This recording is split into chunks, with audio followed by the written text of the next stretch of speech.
Katika ardhi ya Tanzania, mahali ambapo reli hukatanyika kimya kimya, kuna eneo linaloitwa Igandu.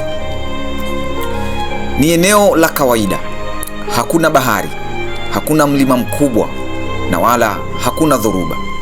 Lakini siku moja reli hiyo iligeuka kuwa mstari wa damu. Hii haikuwa ajali ya mvua, haikuwa ajali ya upepo, haikuwa ajali ya bahati mbaya.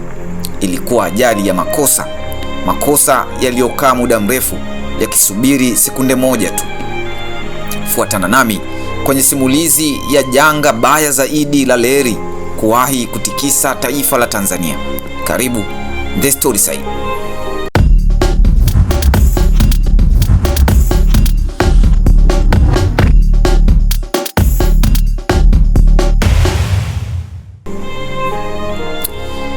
Kabla ya Igandu, kabla ya Juni 2002, kabla ya treni mbili kugongana, kulikuwa na reli. Hii ni reli ya kati ya Tanzania. Ni mstari mrefu wa chuma uliochorwa kwenye ardhi hii kwa zaidi ya miaka 100 iliyopita. Mwanzoni mwa karne ya 20, wakoloni wa Kijerumani walipoingia Tanganyika, walitaka kufungua bara, sio kwa ajili ya Waafrika bali kwa ajili ya mali, mazao na madini.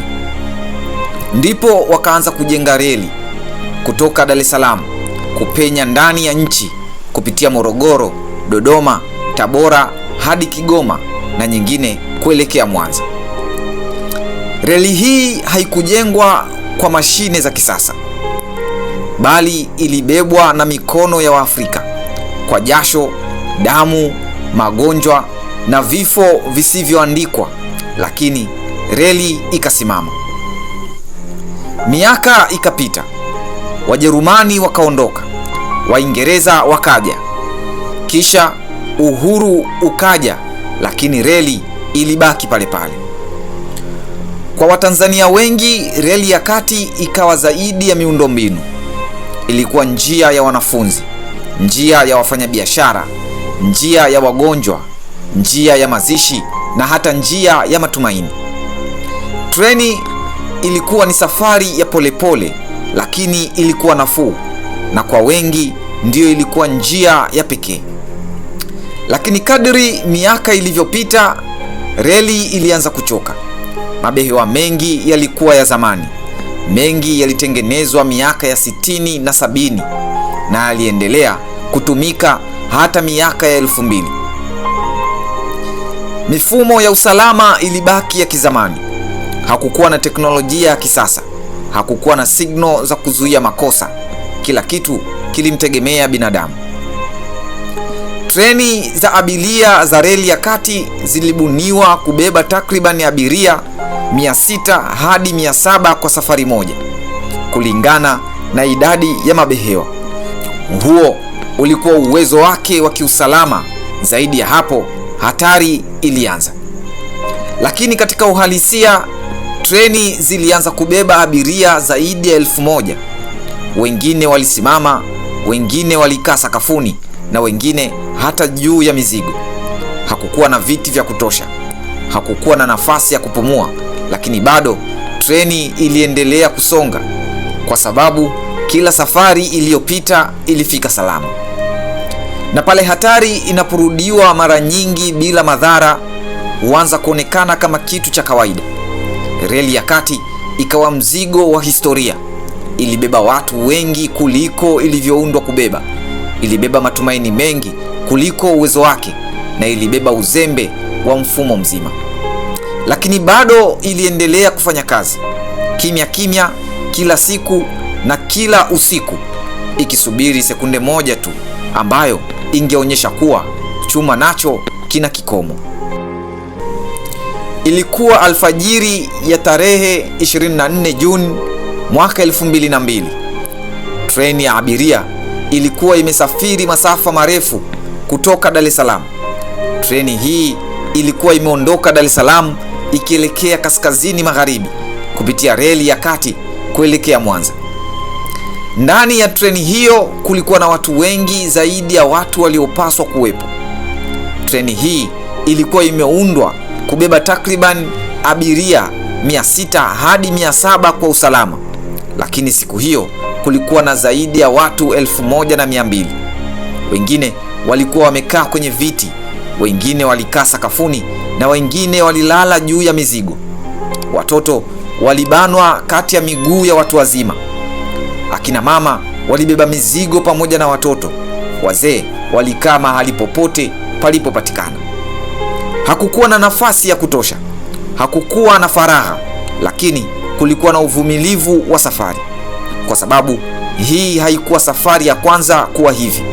Kwa wengi wa abiria hawa, hali hii ilikuwa ya kawaida.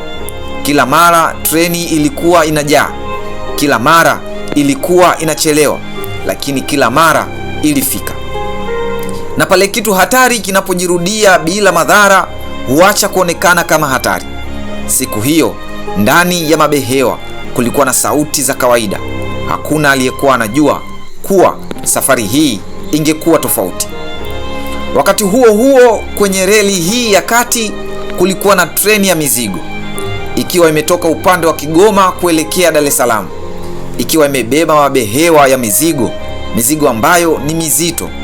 Treni ya mizigo haikuwa na abiria wengi, lakini ilikuwa na uzito mkubwa.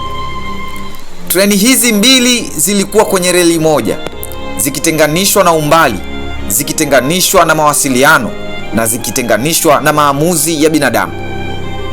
Na katikati yao kulikuwa na kituo kidogo kinachoitwa Igandu. Hapa ni mahali ambapo treni moja ilipaswa kusimama na nyingine ipite. Kwa karatasi kila kitu kilikuwa sawa, kwa ratiba kila kitu kilikuwa sawa. Kila kitu sasa kilikuwa mikononi mwa watu. Neno moja lisilofikishwa, maelekezo yaliyochelewa, au uamuzi mmoja usio sahihi ungeweza kubadilisha kila kitu. Lakini ndani ya treni ya abiria hakuna aliyekuwa anajua hilo. Watu waliendelea na safari zao, wengine wamelala, wengine macho yao yakiwa wazi alfajiri. Treni iliendelea kusonga, magurudumu yakigonga reli kwa mlio ule ule wa kawaida. Hakuna aliyesimama, hakuna aliyerudi nyuma, hakuna aliyeshuka. Hivyo treni ikaendelea kuelekea Igandu. Kituo cha Igandu kilikuwa kikazi cha maamuzi makubwa. Treni ya mizigo yenye wagon 15 vilivyojaa mizigo mizito ilisitishwa hapo ili kuruhusu treni ya abiria kupita. Hapa palikuwa na mpangilio. Treni ya abiria ilikuwa na kipaumbele. Treni ya mizigo ilikuwa imepangiwa kusimama mpaka njia iwe wazi. Kufikia alfajiri Juni 24, treni ilikuwa imefika maeneo ya Igandu karibu na Dodoma. Eneo hili linajulikana kwa miinuko mikali na kona. Hapa ndipo mifumo ya breki hujaribiwa zaidi, kwani treni inahitaji nguvu ya kusimamisha au kupunguza kasi inapotoka juu. Ndani ya treni bado abiria wengi walikuwa wamelala au wakijiandaa kufika, lakini katika chumba cha dereva ugumu ulianza kuonekana. Treni ilikuwa ikienda kwa kasi kubwa, labda kwa kujaribu kufidia muda au kwa makosa ya utendaji.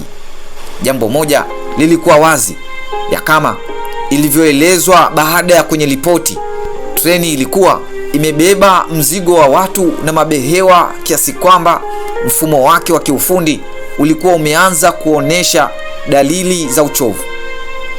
Katika kona za Igandu, kasi kubwa na uzito uliokithiri ulikutana na udhaifu wa miaka mingi wa mfumo.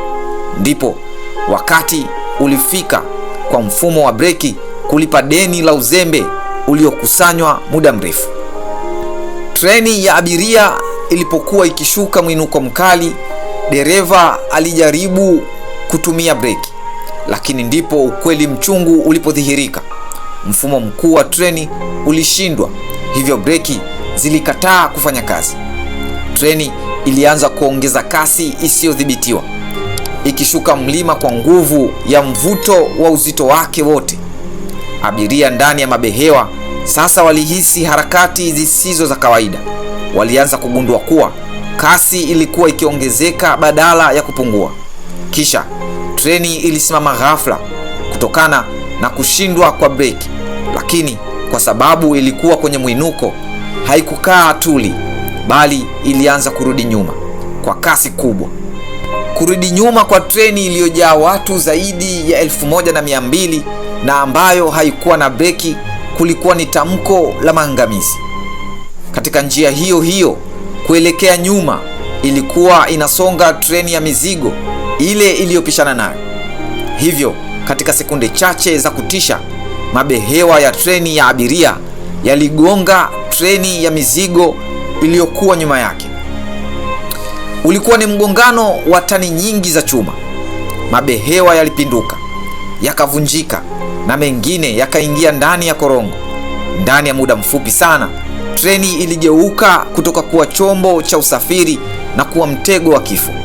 Mgongano huo ulikuwa mkali kiasi kwamba mabehewa ya treni yalikusanyika moja juu ya jingine. Sauti za vilio, kelele za kuomba msaada na kimya cha wale waliokandamizwa zilitawala Igandu asubuhi hile.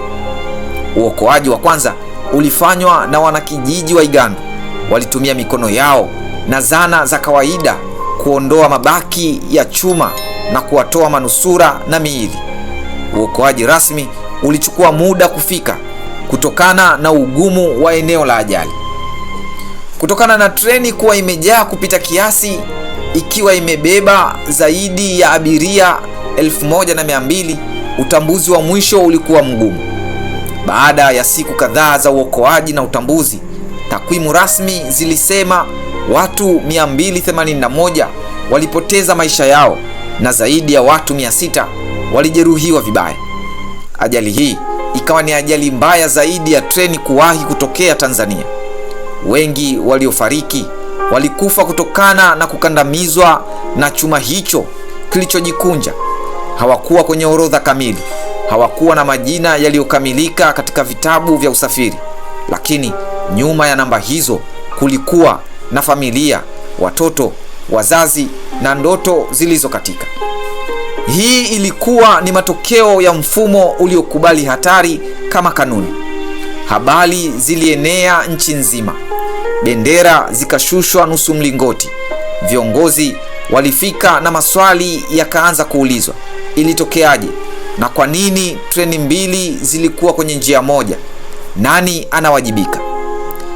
Tume ya uchunguzi iliundwa na ukweli ukawekwa wazi. Ajali haikusababishwa na hali ya hewa, haikusababishwa na hitilafu ya reli pekee, na ilisababishwa na makosa ya binadamu. Ripoti ilisema wazi, mawasiliano yalishindikana, hakukuwa na mfumo wa kuzuia mgongano, usimamizi ulikuwa dhaifu na hatari ilikuwa inajulikana lakini ilipuuzwa. Hivyo ajali hii ingeweza kuzuiwa.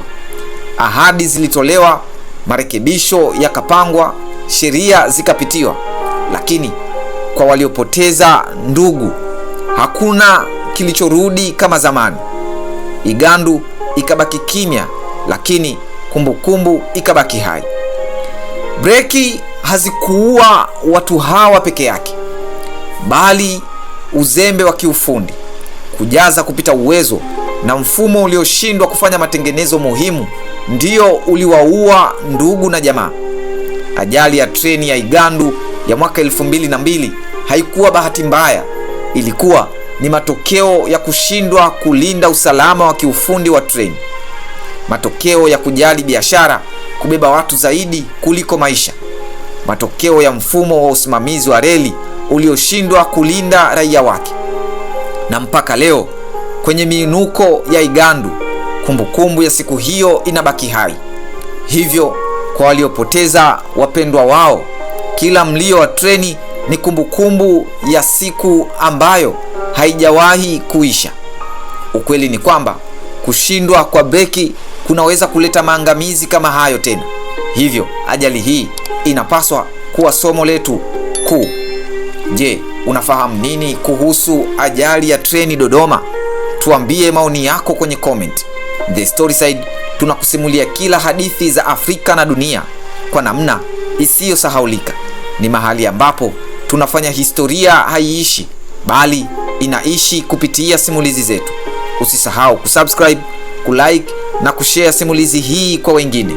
Tuonane kwenye simulizi inayofuata hapa The Storyside.